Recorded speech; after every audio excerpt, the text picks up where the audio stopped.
¿Estás ahí? ¿Estás a bordo de AM550? ¿Estás a bordo de 24/7 Noticias? ¿Querés conocer a una persona que tiene mucho para contarnos? En Viaje al Puerto de la Noche, vení que te quiero presentar a alguien. Bueno, me da mucho gusto recibirlo en AM550, a Miguel Ángel Guerra. Angelito, ¿cómo te va? Buenas noches, bienvenido al programa, ¿cómo estás? ¿Qué tal? Buenas noches, Oscar, buenas noches, Sergio, muy bien, buenas noches a todos. Bueno, estamos hablando de uno de los grandes protagonistas del automovilismo deportivo argentino. Él me corregirá si yo por ahí meto la pata con algún dato, pero fue campeón de la Fórmula 4, lo que es la Fórmula Renault hoy, años 74, 75, fue campeón de la Fórmula 2, fue campeón del TC2000, fue subcampeón, perdió el campeonato por un accidente que tuvo en Rafaela, perdió el campeonato de la Fórmula Mecánica Argentina Fórmula 1 en el año 77 por un punto.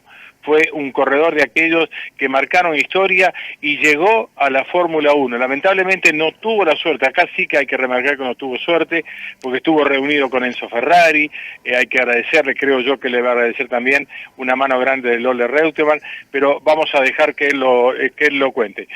Ángel, bueno, ¿por dónde empezamos? Porque vos comenzaste con la ayuda de amigos para armar un Fórmula 4, venían de la categoría Mini Junior y pasaban a ser los Fórmula 4, lo que se conoce hoy como Fórmula Renault, ¿verdad?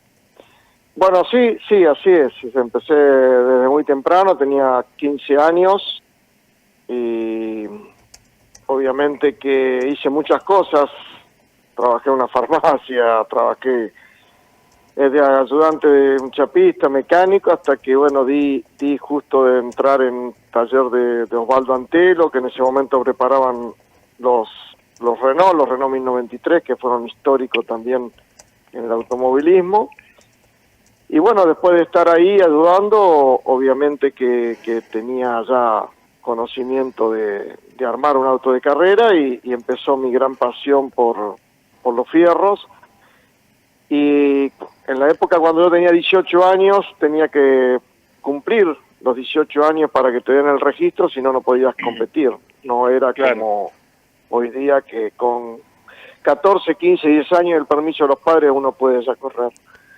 Sí, Así que empecé a ver, primero hablé con mis padres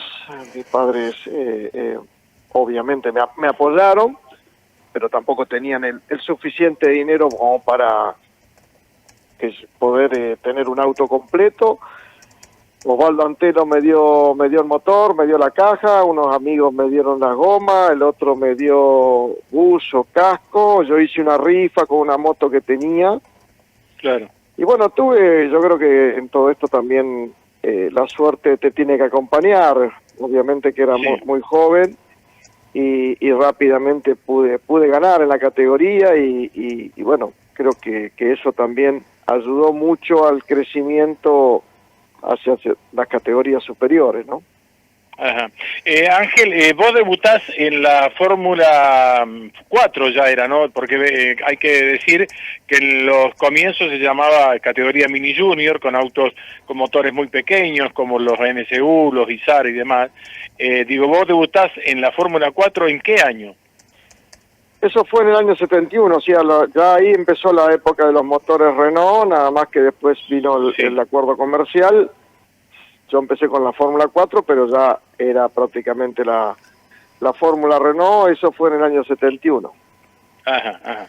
Sí, porque yo recuerdo haberte visto en un festival que, si mal no recuerdo, lo organizó el Partido Justicialista, una cosa así, donde estaban todas las categorías nacionales. Me acuerdo que estaba la Mecánica Argentina Fórmula 1, estaba la Fórmula Renault, bueno, estaba en el turismo de carretera, que era entrada gratis y donde yo te vi ganar. Realmente fue impresionante el espectáculo que diste en aquel momento, eran, por supuesto, en tus comienzos. Pero además, hay que decir algo, Sergio, de audiencia. En el año 76 te consagrás doble campeón, ¿no? Porque corrías en la Fórmula 4 y en la Fórmula 2 también, ¿no? Sí, en ese mismo año hacía las dos categorías, inclusive gané el mismo día en el autódromo, me bajé de un auto, subí al otro, en Fórmula 4, Fórmula 2, y gané el mismo día en las dos categorías. Guerra, le quería hacer alguna preguntita desde aquí, desde el estudio. A usted, bueno, se lo ha considerado uno de los tester o probadores de vehículos, sobre todo de fórmula, con más experiencia no solo en la Argentina, sino en el mundo. ¿Qué características usted cree que tenía para para tener esta calificación de ser uno de los mejores tester? Y yo creo que eso me dio lo que me dio esa gran posibilidad fue estar de los 14, 15 años, como lo dije al principio, Claro. en un taller de auto de carrera, ver el armado, escuchar a los mecánicos, al ingeniero, a los preparadores, cómo ponían a punto el auto. Y obviamente que yo prácticamente nací manejando netamente arriba de un Fórmula. Por la calle no manejaba mucho, Claro. y prácticamente me nací arriba de un Fórmula.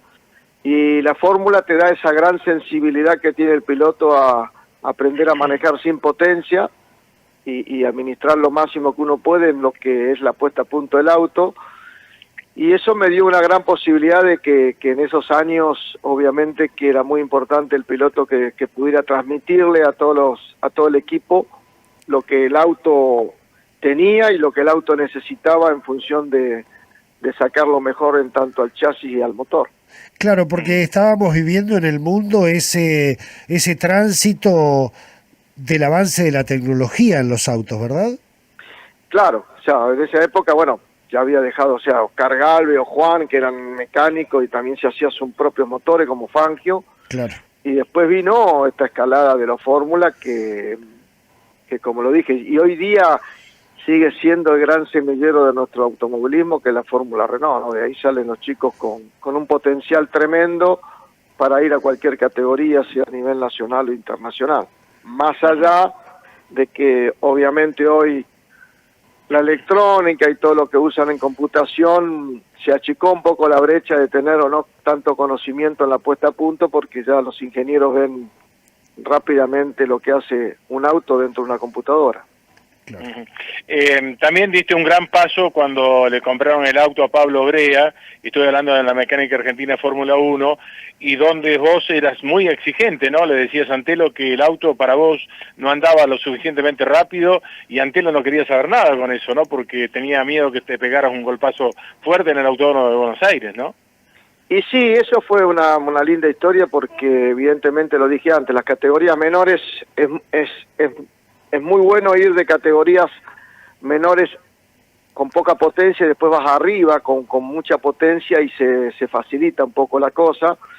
Sí. Y Antelo en ese momento, bueno, era muy joven yo, estaba Luis Di Palma, había pilotos de mucho nombre y todos decían que era muy joven para que yo fuera a la Fórmula 1 y cuando me subí yo le decía al gordo Antelo, gordo, el curbón es para entrar a fondo y la bajada del tobogán también. Y el gordo me acuerdo que me decía, por favor, no te accidentes, no me lo digas porque no puede ser que me digas lo que me estás diciendo porque los autos van muy rápido. Digo, bueno, gordo, voy despacio. Y tal es así que hice el récord en la clasificación y anduve muy bien ya la primera carrera, pero no era, o sea, yo creo que lo que hablaba antes, si nací para manejar un auto de carrera. Claro. Además se usaban las gomas de la Fórmula 1 en esa época, ¿o no? Exactamente, en ese año, el año 1977, usábamos las Goodyear, que eran las gomas, la misma medida que usaba la Fórmula 1 internacional. Yo siempre digo de que hasta ese momento, después cuando yo me voy a Europa, puedo comprobar de que en Fórmula 1, la diferencia que había con un Fórmula 1 internacional era simplemente la potencia del motor. Claro. Y en el año 77, tal es así que luchás el campeonato, lo perdés por un punto. Comentanos un poquito cómo fue el accidente ese en Rafaela donde un piloto perdió la vida. Fue un accidente muy fuerte, ¿no? Y en Rafaela nosotros corríamos en el óvalo y además de encima le sacábamos los alerones traseros para ir más rápido en la recta. Y los autos llegaban a los Peralte a 280 kilómetros. Claro. Y largamos con mucha nafta y en el primer Peralte, en la primera fila largaba el uruguayo Pedro Pasador y Luis Di Palma. Yo estaba en segunda fila. Sí. Y Di Palma se tiró a pasar por arriba a Pasador en el Peralte y bueno, era mucha velocidad, la goma estaba muy fría y Luis se cruza en el medio del curbón y bueno, yo no tuve más remedio que iba para arriba o lo partí al medio Di Palma.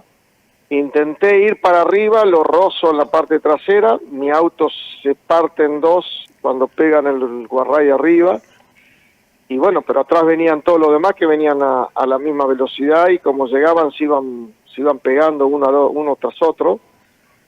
Y la mala suerte que uno de los autos que venía también fue rozando todo el guarray, de todo el peralte, y eso hizo que hiciera algunas chispas, y bueno, se prendió fuego, y el piloto ahí estuvo 10, 15 días internado junto conmigo en el hospital italiano, pero bueno, lamentablemente él habían inhalado todos los gases, todo lo que largaba el fuego en sus pulmones, y eso complicó su estado, ¿no? Claro. Guerra, con respecto a este accidente, me gustaría que nos cuente dos anécdotas. Una con respecto a Luis Di Palma, qué les ofrece después del accidente, y otra de la foto del accidente que le mostraron en Minardi en una reunión en Italia. Bueno, la de Luis es un doble gesto. Primero porque él es el primero que me alcanza a sacar del auto, me levanta, y cuando me levanta, casi rozándome los pies, pasa requejo por abajo de mis pies, y bueno, me termina de salvar la vida Luis. Cuando termina la carrera, bueno, después del accidente, Luis nos convoca al Gordo Antelo y a mí a Arrecifes, y nos dice: mirá, yo no voy a seguir terminando el campeonato, no voy a seguir en el campeonato de Fórmula 1, les ofrezco el auto para que ustedes que están en mejor posición del campeonato lo puedan pelear y terminar con mi auto. Así que ese fue un gesto de Luis muy bueno, en el cual yo terminé el campeonato con su auto y él quedó parado todo ese año. Y la otra anécdota, cuando viajo a Europa, que es un poco ya el contacto que había hecho el Lole con Minardi, en la primera reunión con Minardi me habla de que mi trayectoria, que había tenido mucha información mía deportiva en el automovilismo argentino, y me dicen: sos muy buen tester, ya tengo mucha información tuya, pero me dice: no me gustaría que me dejes el auto como este auto, mi auto, y me saca una foto de un cajón y me muestra el auto destruido mío de Rafaela Fórmula 1. No, claro. O sea, estaba muy bien informado. Claro, Qué totalmente. tremendo. Qué tremendo.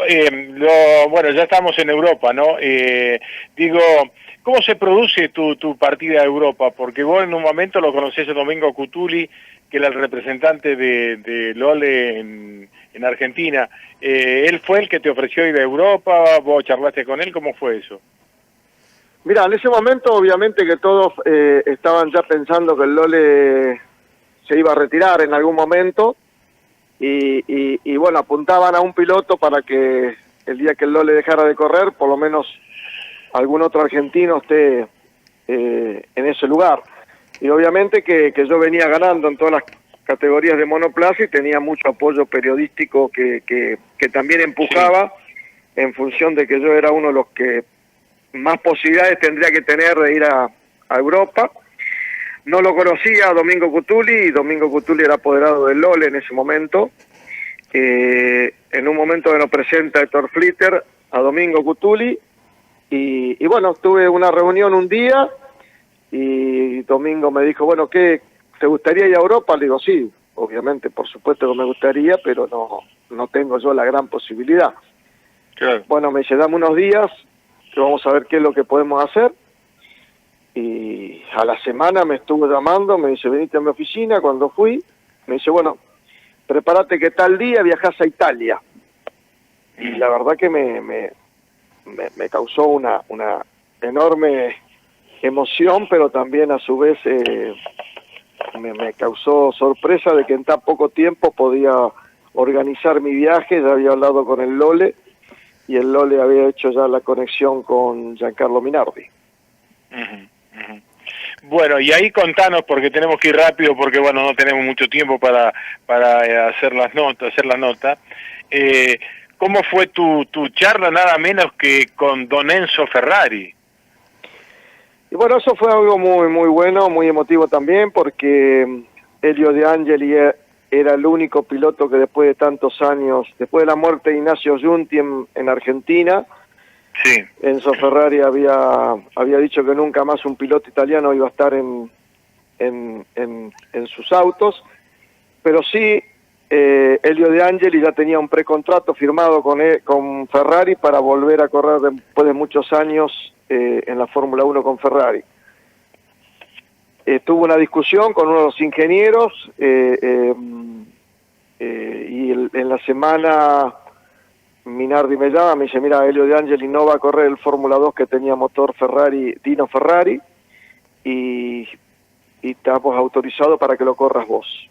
Así fue que lo corrí en la carrera de Donington, tuve muy buen resultado, y en la otra semana después de esa carrera, Minardi me dice, mira, vas a tener una reunión con todos los ingenieros que están haciendo el motor del Dino Ferrari, así que tenés que estar mañana a tal hora en Ferrari. Así que bueno, me fui para allá, tuve una reunión con seis ingenieros, una mesa redonda, que era lo que me pedían y lo que me decían, que le interesaba saber si qué le faltaba al motor para ser competitivo y ganarle a los motores BMW. La charla habrá durado 1 hora y media, y al terminar la reunión, yo pensé que terminaba ahí, me dice, no, espera porque el comendatore te quiere conocer, así que te va a atender, ahora te van a llevar hasta la oficina de él. Y bueno, la verdad que llegar a conocer a Ferrari y que me conociera también para mí era un paso más que importante. Claro. Estuve con él cara a cara, hablamos de muchas cosas, conocía mucho mi trayectoria también en la Argentina, me regaló su libro firmado, me firmó una autorización que todavía la tengo, que estuve siempre autorizado a entrar en Ferrari y a la pista cuando yo quería. Y bueno, en un momento de la charla se dio como para que yo le preguntara que quería ser colaborador. Colaborador quiere decir probador de sus autos. O sea, no me animé a decirle para correr, pero sí llegué a decirle eso. Y en un momento se sacó sus anteojos y me miró firmemente y me dice, bueno, ¿cuál non si sa mai? Como decirme, puede ser o no puede ser.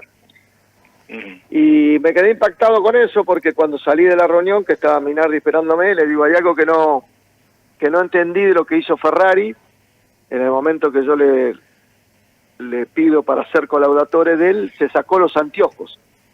Y Minardi me dice, con muy poca gente, Don Enzo se saca los anteojos. Los anteojos se los saca cuando te quiere estudiar a los ojos qué persona sos, o sea, algo de eso me dijo. Y destacar con quién está hablando, es todo un gesto de atención, ¿no? Sí. Y bueno, la verdad que pensé que podía darse una posibilidad, pero bueno, no fue más que eso. Pero bueno, fue mucho más hoy día ya en el tiempo haber conocido a Don Enzo Ferrari, que me haya atendido, estar cara a cara y que todavía conservo el libro de él firmado y la autorización también firmada por él de entrar en Ferrari cuando yo lo desee, ¿no?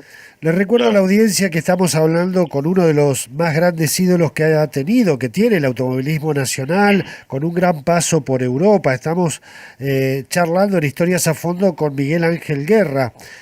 Una pregunta que me surge, Guerra, es en aquel momento personas como usted, que tenían la sensibilidad para sentir el auto y transmitirle lo que sentían, lo que necesitaban a los ingenieros, ha pasado el tiempo y parecería que hoy la tecnología los ha reemplazado, ¿o no es así?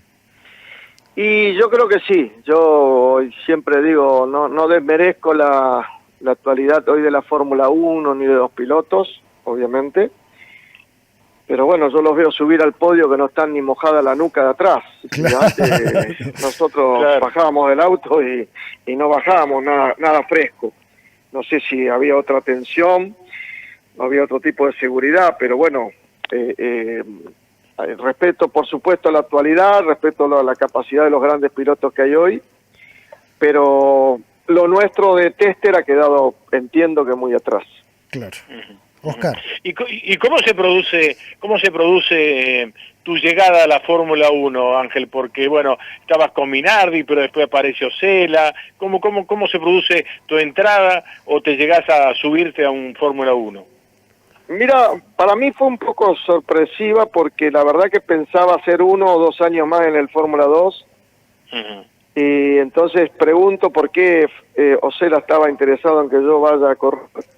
También tuve la posibilidad de Tyrrell y del otro auto más, que no me acuerdo ahora la marca.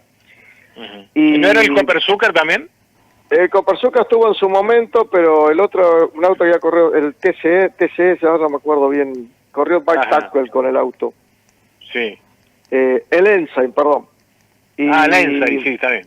Y en realidad la información que me dieron los ingenieros era que habían observado el gran desarrollo que habíamos hecho con el auto italiano, el Minardi, en Fórmula 2, y que ellos necesitaban también no solamente un piloto que manejara, sino que ayudara a poner a punto el auto, porque ese año que yo me inicio era el primer año con la suspensión neumática, no sé si ustedes se acuerdan. Sí, el año que Reutemann pierde la carrera, el año 81, cuando Piquet le gana la carrera en Buenos Aires, cuando el auto se aplazaba en las rectas y después se levantaba cuando paraban.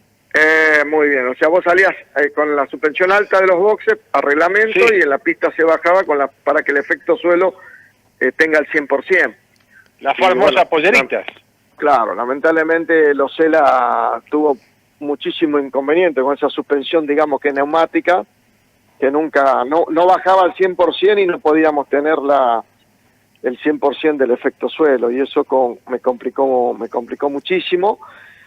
Y también Minardi me decía que yo no me vaya porque ellos iban a hacer un equipo de Fórmula 1 y que iban a llegar rápido, y la verdad que no le creí en ese momento, que hoy día me lo sigue refrescando cada vez que lo veo. Sí. Pero bueno, eran decisiones que uno a veces toma y a veces son acertadas y a veces no, a destiempo, pero bueno, es lo que me tocó y es lo que yo siempre digo. Yo me accidenté en la misma curva donde se mató Senna, yo me pegué a la izquierda y Ayrton se mató a la derecha. Así claro, que, en Imola. En Imola, así que bueno, qué sé yo, uno claro. Dice, podía haber sido otra cosa, también podía haber sido más. El que me reemplaza al año siguiente muere quemado con el accidente que ustedes por ahí se recuerdan. La Ferrari de Didier Pironi se quedó detenida a la largada. Sí. Y Ricardo Paletti lo embiste de atrás, el auto explota, se prende fuego y no lo pudieron sacar. Claro. Lo que quiero decir a la audiencia, a los que nos están escuchando, es que Ángel Guerra debuta en Long Beach, nada menos, con ese auto de Osela, que el auto no doblaba ni en los boxes, según decía vos, Ángel, ¿no?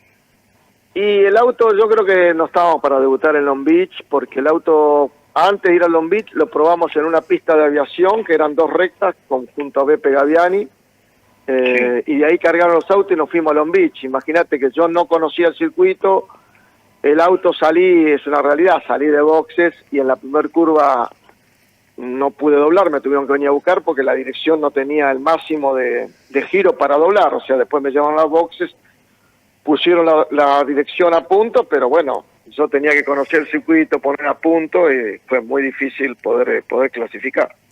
Recordamos a la audiencia también que era un Long Beach, un circuito callejero muy difícil, por cierto.